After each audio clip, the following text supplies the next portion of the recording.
17 bölüm.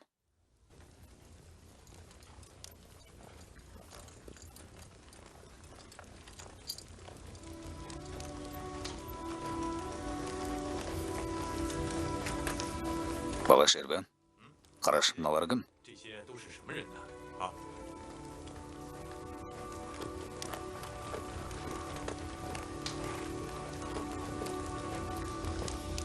Мынау Найман тайпасының қарtsардары Сабырық. Алдыналар сарай қорғаушылары сияқты. Ой, мынау. Таян хан ғой. Өліпті. 奇怪， Өліпті. 也没有射中。 Ғажап жебе оның өлер жеріне тимепті ғой. Жебеге оның құйрығына шеге қақты кем. Жебе құйрығына тисе өлмеген шығар. 你看， Көрмейсің бе? Денесі суып қалды. Жүрегі жарылып өлген шығар.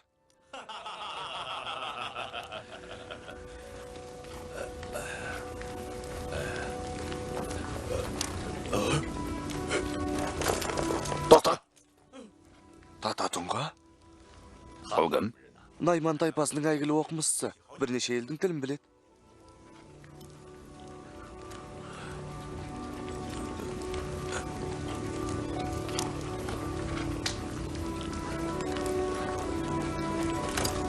Хан ием, күшлі ханзада, Жамұқа, Жаға хан бұ, Құсар, Алтын, Сәнкүн, және Тоқтабектердің өліктер табылмады. Жебе наяқы жошырғайды. Оларды жан-жақтан іздесін. Құп, Тоқта! тағы қандай әміріңіз бар? Егер Жамұқа кезге қалса, тірі қоя берсін. 放他一条生路吧。 Хан ием, 他已经是走投。 Оның барар жері. Басар тауы қалған жоқ. Құдай оның жазасын береді.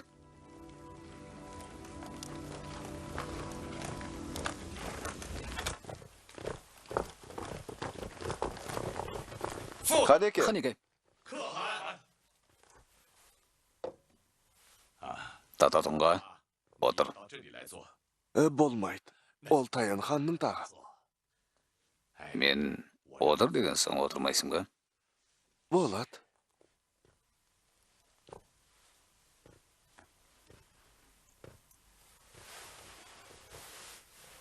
Тыңдаңдар. Бұдан кейін сендер соғысқа қатынаспайсыңдар. Ханеке, күшлікті Құсарды Тоқтабекке баласını әл ұстай алмадық. 还没有抓到啊！ Солай, Ханеке. Оларды енді құтқаруға болмайды. Онда шаруаларың болмасын. 不要你们管。 Бұдан кейінгі ең басты жұмыстарың мына оқымыстыдан 学问 архон жазуын үйрену. 维吾尔文字。 Мына кісі ұстаздарың болсын. Тататұнға ұстаз. 王老师， Ханеке, оны үйренуден не пайда? Жүгін.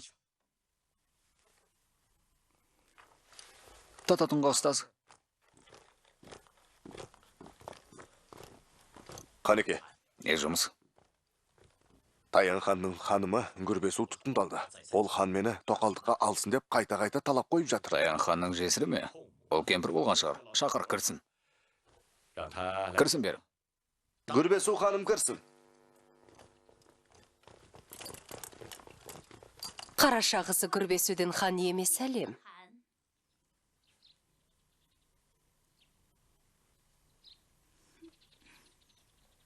Қартайған ештеңесі жоқ. Сен әлгі асыл текті Гүрбесу ханым боларсың. Олай деуге батылым бармайды. Қарашаңыз Гүрбесу менмін. Сен моңғолдарда бір түрлі күлімсейіс бар депсің ғой. Енді кір қожалақ болған күлімсейіс бар сол моңғолдарға неге жабысасың? Таян хан оншық ет. Топырағы торқа болсын. Мен енді хан иемнің қызметінде болам. Өзің тым кесек сөйлейді екенсің. Мен бір әйелді артық алудан қорқпаймын. Тек қана сенің асыл текті мұрныңнан қорқам. 甭管了， Ханның денесіндегі күлімсейісті иіске келе, оның мұрнының түйсігі де өзгеріп қалар. 先把 Оған күзетші қойыңдар. Қане, жүріңіз.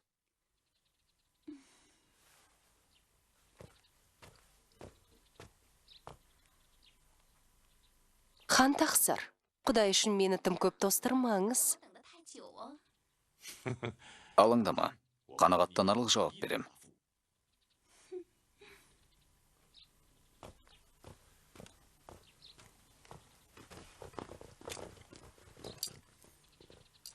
Ерусін табылды ма? 到了没有？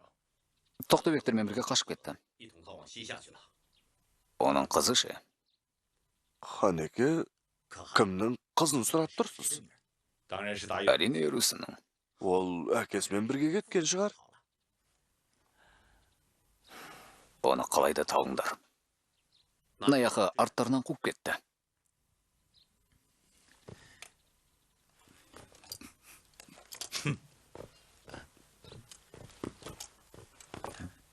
Жүр.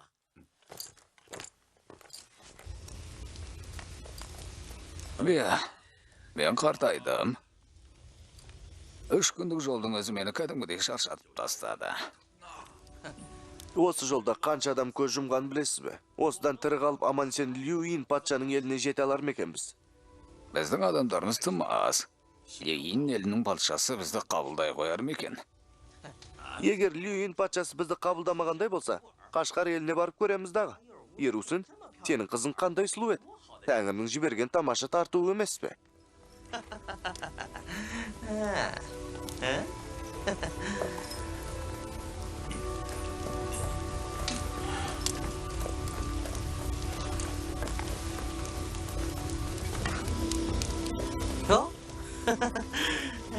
Өзі ұялып кетті. От сөндіріңдер. Егер монголдар бізді қуып жетер болса, шаруамыз бітті дей бер. Жарайды. Қайдағын айтпа, монголдар түн ішінде тауға шыға алмайды.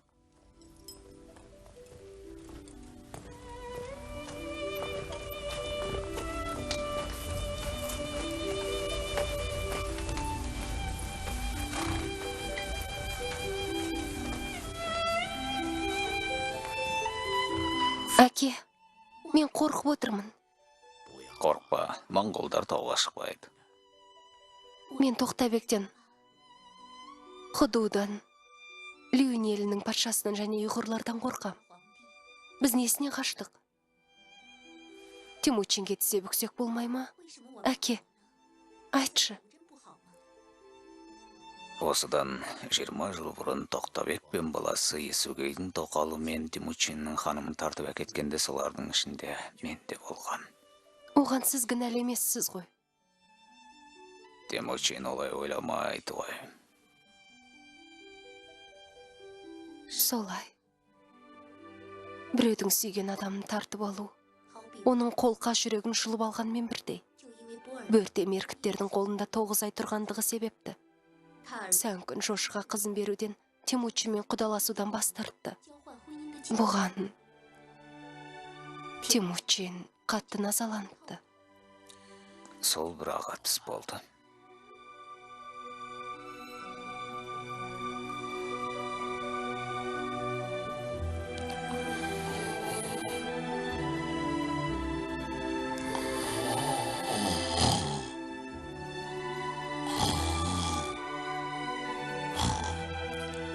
Құлан, ұйықтап қалдың ба?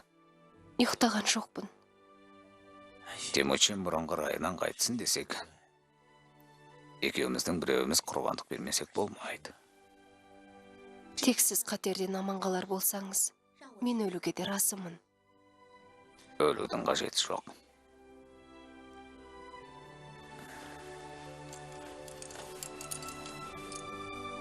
Бірақ сені ренжітіп аламы деп қауіптенем. Темучин 40-тан асып кетті ғой. Әке, не айтқалы отырсыз? Сен Темучинға баруға көнемісің?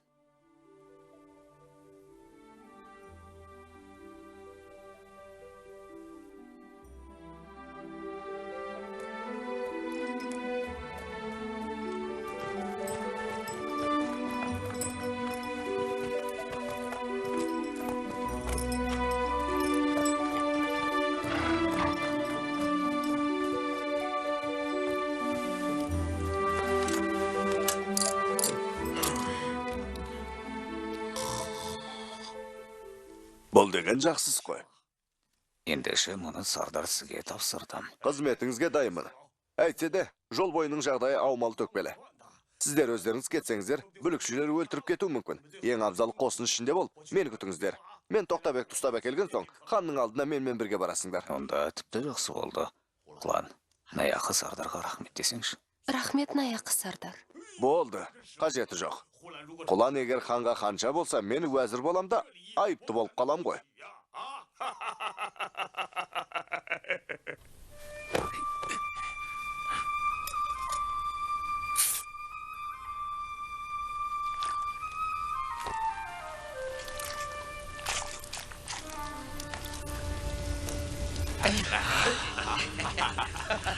Айналдыр. Болды.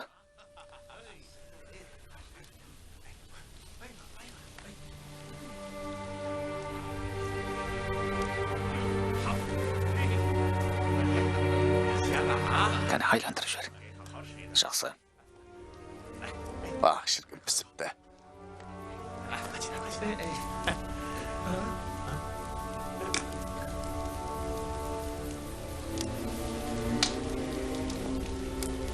Өй, өңкей антұрған. Сенде дақ сүйек тұқымы деп кім айтады? Жетесіз құл. Қақтаған етті менен жасырып жегелі жатқандарын қара. Ендер менен бұрын ет жейтіндей кім едіңдер сонша? Мен әлі тірімін. Өлгем жоқ. Ей, сүмелек. Мен сендерге айтып қояйын. Бұдан бұлай қақтаған етті менен бұрын жеуші болмаңдар. Алды мені маған әкеліп беріңдер.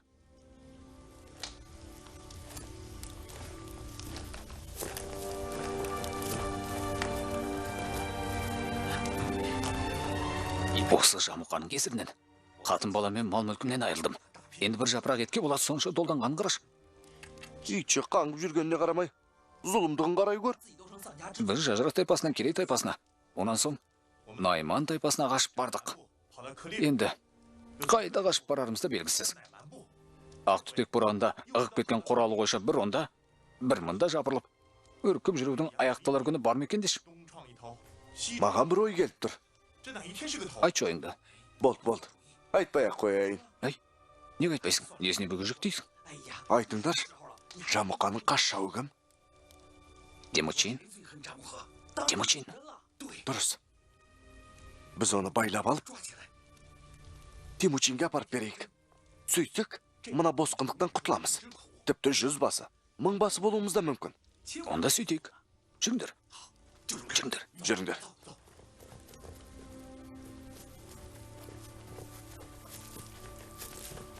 Ей, бұларың не? Байлыңдар. Не қылмақсыңдар? Бәрінді қырып салайын ба? Көрейік енді. Темучин алдымен кімді өлтірер екен? Мені қоя беріңдер. Болды. Сендерді өлтірмей-ақ қояйын. Босатыңдар. Сендерге жанның керегі жоқ па? Әкел арқанды. Босатыңдар дейін.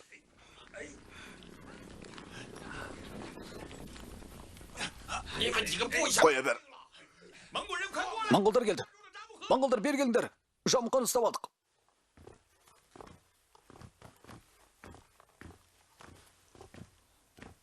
Ханеке. Ханеке.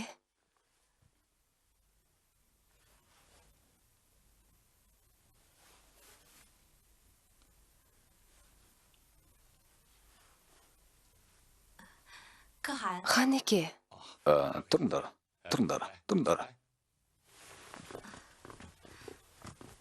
Қане отыр.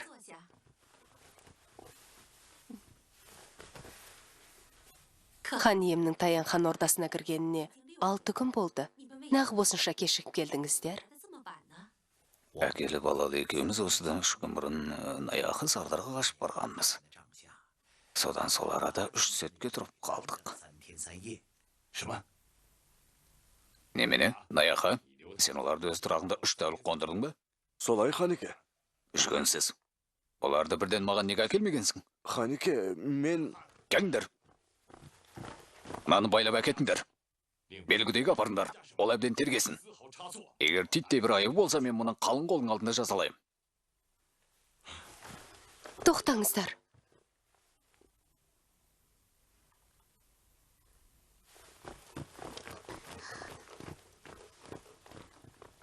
Тақсыр хан, Наяқ Сардар өзіңізге шын берілген адал жақсы адам екен. Жақсылығына жамандық істеуіңізге болмайды. Сен қалай оған ара түсіп шырылдап тұрсың?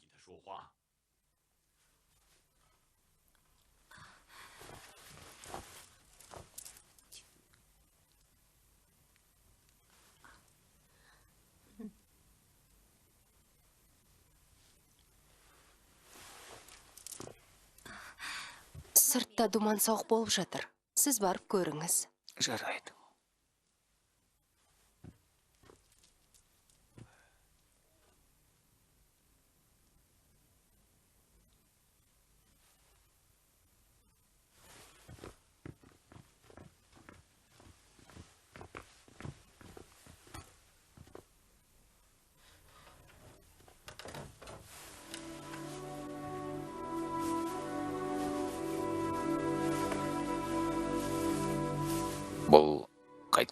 Менің жаратқан рахым қылып, ата-анамнан туылған пәк тәнім сізге Наяқ Сардардың күнәсіз екенін растап бере алады.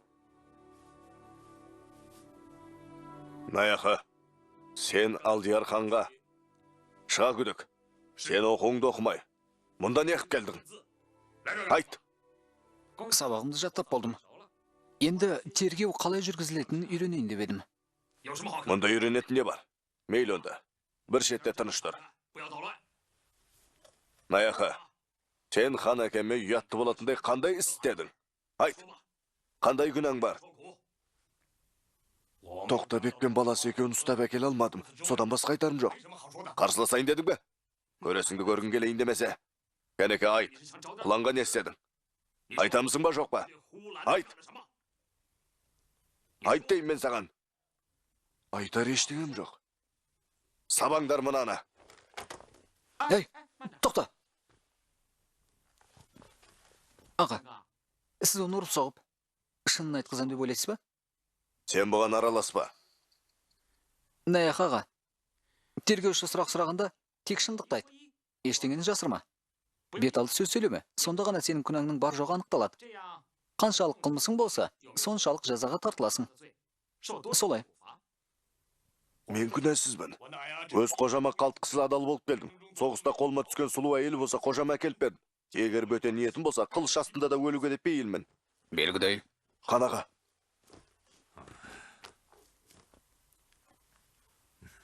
Наяқы, тұр. Тұр орнынан. Сенің маған деген адалдығын құрметтеп, сені түмен қолдың қолбасылығына тағайындаймын. Наяқы, түмен қолдың қолбасы болдың. Рахмет айтсаңшы. Наяқы, сені бекер жазғырыппын. Мұны көңілің алма.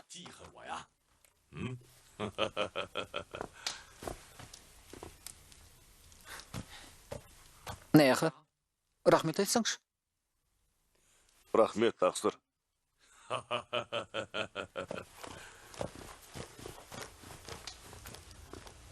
Ей, Наяқы, неге тізерлеп отырсың? Түрегел енді бар. Әй, жүгірмек.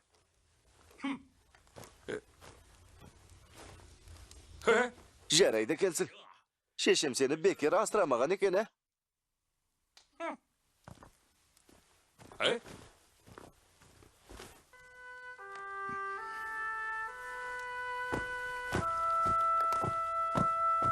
Құлан, Ханеке, мен Наяқыны босаттым. сіз оны нақақтан қараладыңыз.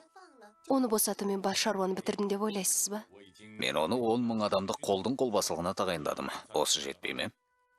Сіз менің сөзіме соншалықты сенесіз бе? Сенің мұна мөлдіреген көздеріңе қарап, өзім күндіз түні аңсаумен болған қыз мені алдамайтын аңғардым.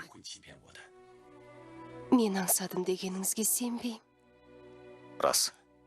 Анау жылы күзде Тұғырыл ханмен бірге аң аулап жүргенде өзіңді көргеннен бері ұмыта алмай келдім. Хан ием, мен де сол кезден бастап сізді ұмыта алмадым. Сондағы маған қараған көз жанарыңыз есіме түссе болды, бетім қызарып жүрегім лүпілдей жөнеледі.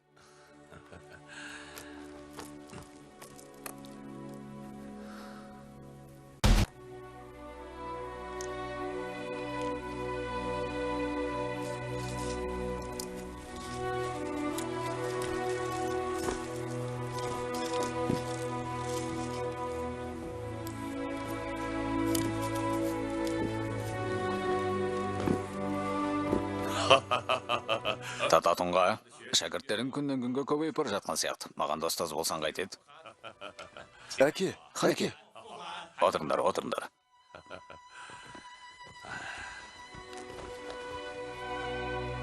Шыға көдік пен оның бауырлары сабаққа соншалықты қыласты және тиянақты олар деп ойламап едім. Осының бәрі анамның берген тәрбиесінің арқасы. Бірақ сен сабағыңды жаман оқысаң, құр босқа сенделіп жүретін болсаң, жаза тартасың. Мен сабағымды жаман оқиды деп кім айтты? мәртебелі хан. Шыға күдік пен үгедей менің шәкірттерімнің ішіндегі ең алғырлары. Олар ұйғыр жазуын меңгеріп алды. Тататұнға, мен мұны көптен бері ойлап жүредім. Сен осы ұйғыр жазуының негізінде... Ханеке, сіз Осы ұйғыр жазуының негізінде Моңғолдың жазба тілін жасасақ дейсіз ғой. Иә, мен де соны ойлап едім. Моңғолдар қазір аса үлкен, іргелі мемлекет болып отыр. Өзіміздің жазу тіліміз болмай, қалай болады? Әскери бұйрықтар мен жарлықтар шығарғанда, қашанға ауызша айтылған сөзге сүйенеміз. Тататунға бір амалын істеу керек. Ханеке, сіздің не айтқыңыз келген түсіндім. Бұл туралы мен де ойлағанмын. Ханның жарлығын, әскери бұйрықтар мен жарғылар шығарғанда, ел мен елдің арасындағы қатынасқа моңғолдардың бүгінгі күні әсем жырдай өрілген кестелі тілі жүре бермейді ғой деп ойлағанмын. Дұрыс айтасың, шын елі алтын мемлекеті жүргендердің тілін пайдаланады. Қашқарлықтардың да өз жазуы бар. Көптеген ұсақ мемлекеттердің өз жазуы бар. Егер өзіміздің жазуымыз болмаса, ұлы моңғол елін қалай құра аламыз? Тататунға, сен маған осыны істей аласың ба? Істей аламын ғой деп ойлаймын. Жақсы, осы ниетің үшін мен саған алдын ала алғысын білдірем. Егер осыны істесең, сенің мыңдаған жылдар бойы моңғолдар ұмытпай еске алып жүретіндей ұлы іс тындырғаның. Сен мұны тез арада істеуің керек. Сен бұларды және барлық сардарларды жаңа жазуға үйретесің. Сонан соң моңғолдың барлық балалары осы жазуды үйренетін болады. Жүржіндер мен ханзулар сияқты біздің де кең тараған өз жазба тіліміз болады. Біз сол жазумен өзіміздің кітаптарымызды жазамыз, өзіміздің ерліктерімізді дәріптейміз. Оған қоса сен маған алтын мөр жасап бересің. Ол мөрдің жолбарыстың басы салынған арнайы тақтасы болады. Мен өз әскеріме сол мөрдің күшімен басшылық жасайтын боламын. Енді мұнан былай сен ұдайы менің қасымда боласың, тек қана осы іспен айналысасың. Әміріңізге құлдық. Егер ол үнемі ханның қасында болатын болса, бізді қалай оқытады? Өзде ұйқысынан қалады ғой.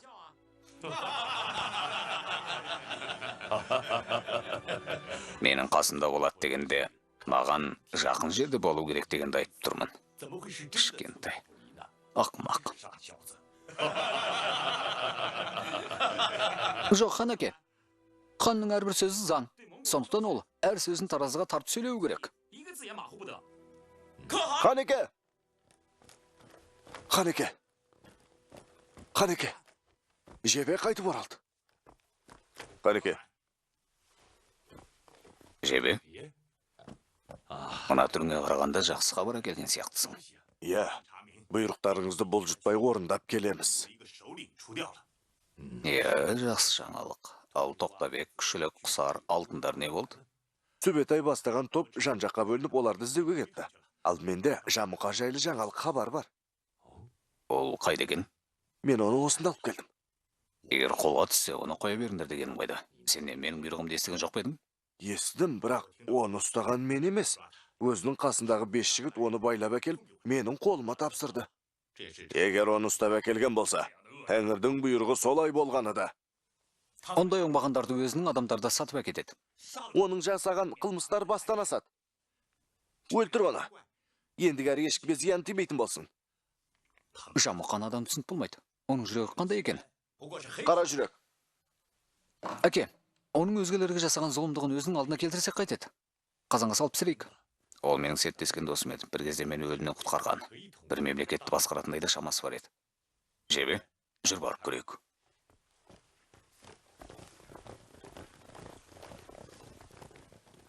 Шыға күдік.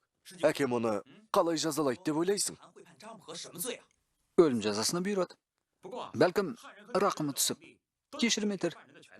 Мүмкін Жамұқа тірі қалар. Сен де айтасың ол. Я өледі, я тірі қалады дейсің ғой. Өзім де солай деп тұрған жоқпын ба? Мұның түсінбейтін несі бар? Жарай. Сабағымызды бастаймыз. Отырыңдар. Сабағымызды бастаймыз. Таян ханның ордасы айбынды екен. Абақтысы да берік көрінеді. Кезінде Тарғұтайда осындай абақты болса 16 жастағы ментай шығыттардан қашып құтыла алмайды екен. Ханеке, Жамұқаны біз тұғамыз. Мына Жебе деген сардарыңыз бізге сыйлық бергеннің орнына керісінше бізді қоса қамап қойды. Рас па? Құзғынның көзін құзғын шұқып, қарақшы өзінің басшысын ұстайтын әдет. Ежелден болып көрмеген. Сондықтан оларды қамап тастадым. Меніңше Жебе дұрыс депті. Құзғынның көзін шұқып, қолы қожасын ұстап берсе, қожасына адал болмаған құл кімге опа қылады? Қожасын сатып атақ даңқ іздегендер кімге керек? Бұларды алып шығып, қаны судай шашыңдар. Ойбай, обалымызға қалмаңыз, Ханеке. Ханеке, жанымызды қия көріңіз. Ханеке, жанымызды қия көріңіз. Сендерді неге өлтіретінін білесіңдер ме? Өйткені сендердің ұстағандарың менің досым. 3 рет сеттескен досым. Шық. Тез шығыңдар. Шық бері.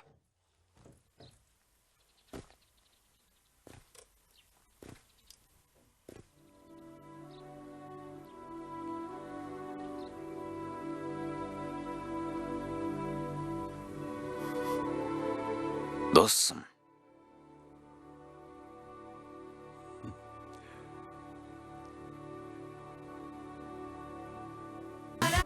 Кел.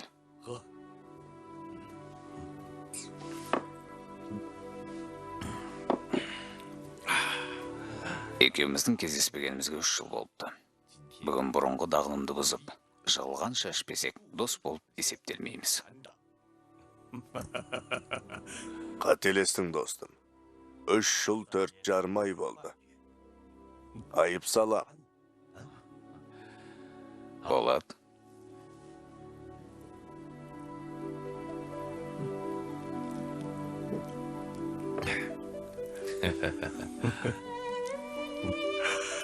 Осыдан 20 жыл бұрын малды бірге бағып жүргенде, сен үн-түнсіз кетіп қалғансың. Осы рас па? Рас. Онда айып салу керек пе, жоқ па? Жоқ. Неге? Сен мені сөзбен қақтың. Оның үстіне мені келей деп көз көрмедің. Малды бірге баққың келмеді. Сол айтқаным саған сөзбен қағытқандай болып көрінді ме? Сөзбен қағытып қана қойған жоқсың. Ішіңе бүккен бөгде ниетің бар екенін сездіріп қалдың. Сенен бүккен қандай ниетім болды менің? Мен алтын әулетінің ұрпағымын. Ал сен басқа рудан шыққансың. Менімен бірге болсаң, Моңғолдың ханы бола алмаймын деп қорықтың. Дұрыс па? Расында біліп қойған екенсің. Айыбың үшін ендеше. Жарайды. Сен де біргеш.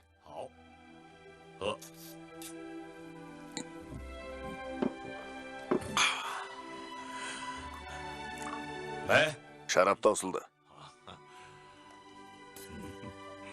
Өй, тағы бір құма шарап әкел.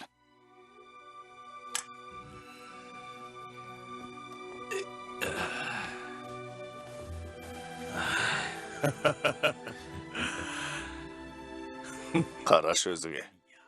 Қай жерің қанға ұқсайды? Өзіңше, өзіңнің қай жерің гөр ханға ұқсап тұр?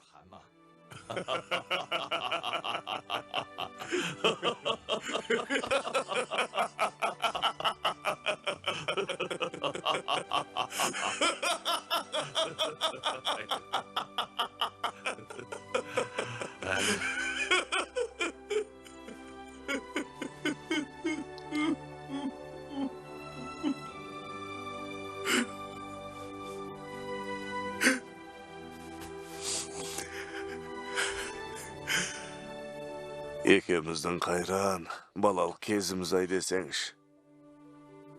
Жас кезімізде 3 рет серттескен дос едік.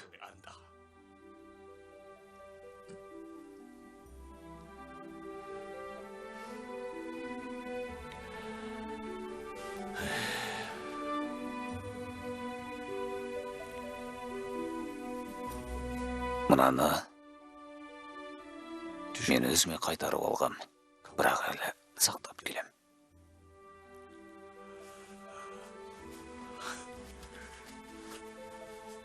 Мынаны сен қайтарып беріп едің.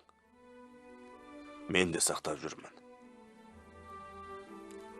Біз меркіттерді жеңіп, бөртені құтқарып алып келгеннен кейін, малды бірге бақтық. Тамақты бірге іштік. Бірге сыр шертісіп, бір жастықты жастанып, бір көрпені жамалдық. Бәрін бірге істедік. Екеуміз бір арбаға жегілген 2 аттай. Бір түйенің 2 өркешінде едік қой. Бірақ кейін бет-бетімізге кеттік. Енді қайта тауысуымызға болады ғой.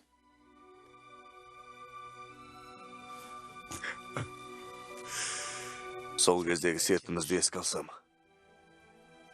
Саған қарайтын бетім қалмапты. Жоқ. Мен наймандармен соғысқанда, сен Таян ханның үрейін ұшырып, оны артқа қарай шегінуге мәжбүр еттің. Сондықтан, сен әлі де менің досымсың. Ол туысқандыққа тән тума қасиет. Өткендегі көңілге кірбің салған жайлардың бәрін ұмытайық. Сен әлі де менің досымсың. Моңғол елінде менен ғана төмен, басқадан жоғары орын сенікі болсын. Оған не дейсің?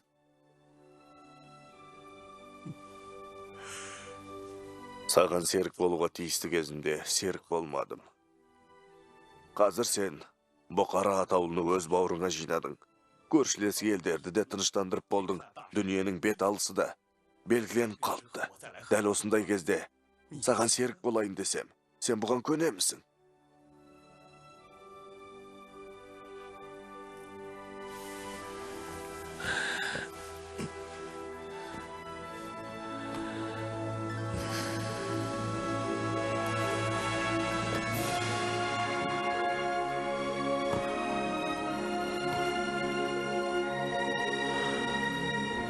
Мені өлтіріп таста.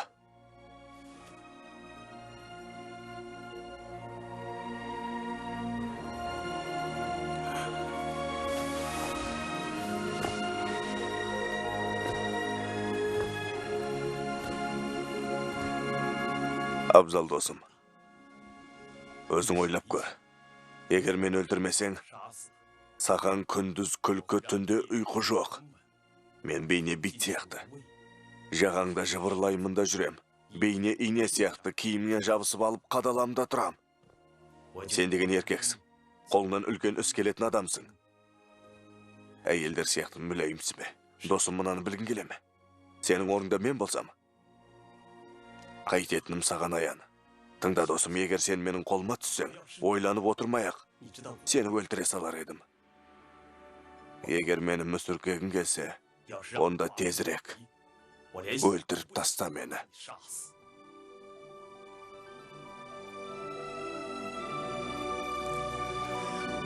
Мені өлтіріп таста, Темучин. Өлтір.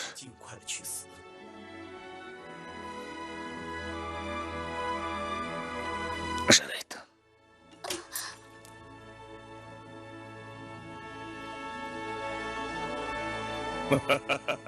Құлан, маған атау кере беруден де тарылып тұрмысың.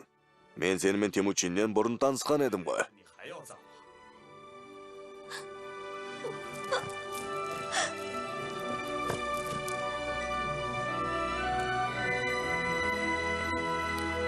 Досым, енді менің қылмыстарымды жарияла.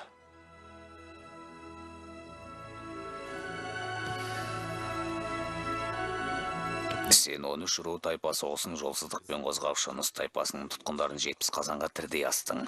12 рудан ұйымдасқан қосын ұйымдастырып, Сахарадағы тайпаларды бірінен соң бірін қанды қырғынға салдың. Жә, досым, басқасын айтпай-ақ қой.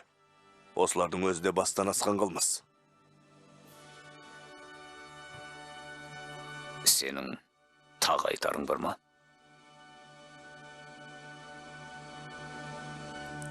Адамның рухы қанмен бірге ағып жүреді деседі. Мені қан шығармай өлтір.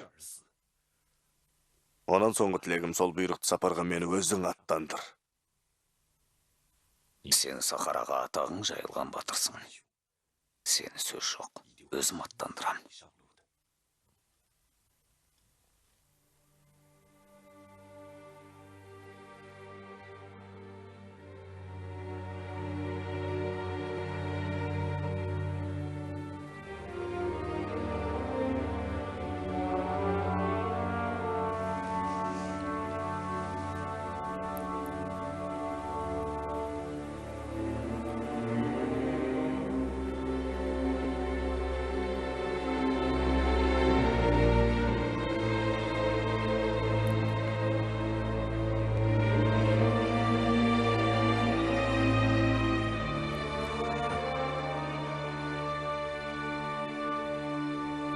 Достым, бақыл бол.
Алдияр, әлгінде жошыр айтады. Мен шаршап тұрмын. Алдияр, сіздің үшіншініңіз Хашун жауды қуалап бара жатқан жолында. Оған не болыпты? Хашун қаза болыпты.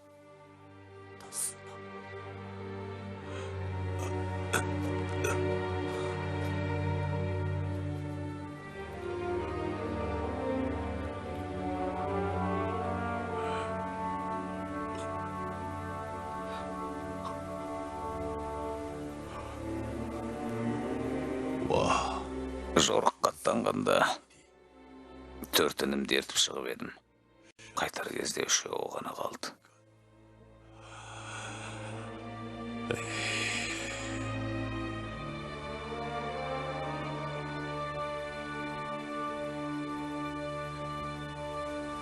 Хан ием, болар іс болыпты. Сіздің бұдан кейінде атқаратын жұмыстарыңыз өте көп. Ендігі әрі бүйтіп қайғыра бермеңіз.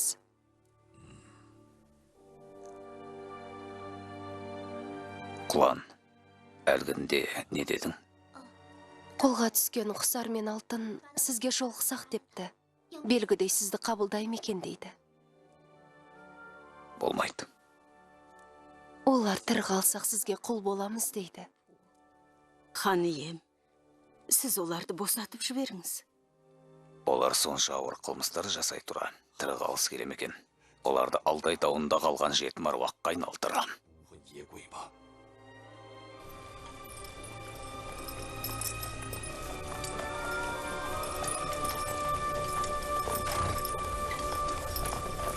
Тоқтаңдар!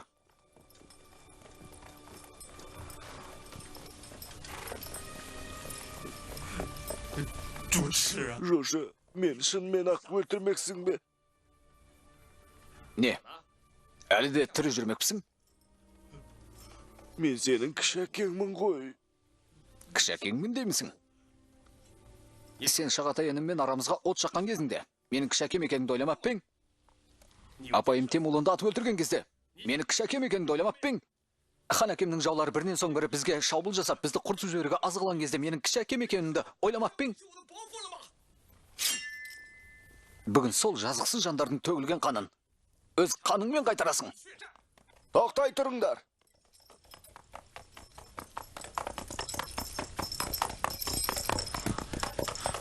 Наяқ сардар, хан әкем бұрынғы ата-бабаларымыздың аруағы үшін кіші әкеміз Құсар мен атамыз Алтынның денесін бүтін қалдырып, Жамұқаны өлтіргендегі әдіспен бір жақты етсін деді.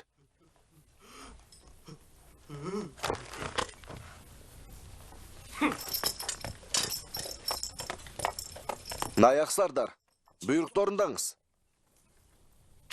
Бұйрықты орындаңдар. 17-ші бөлімнің соңы.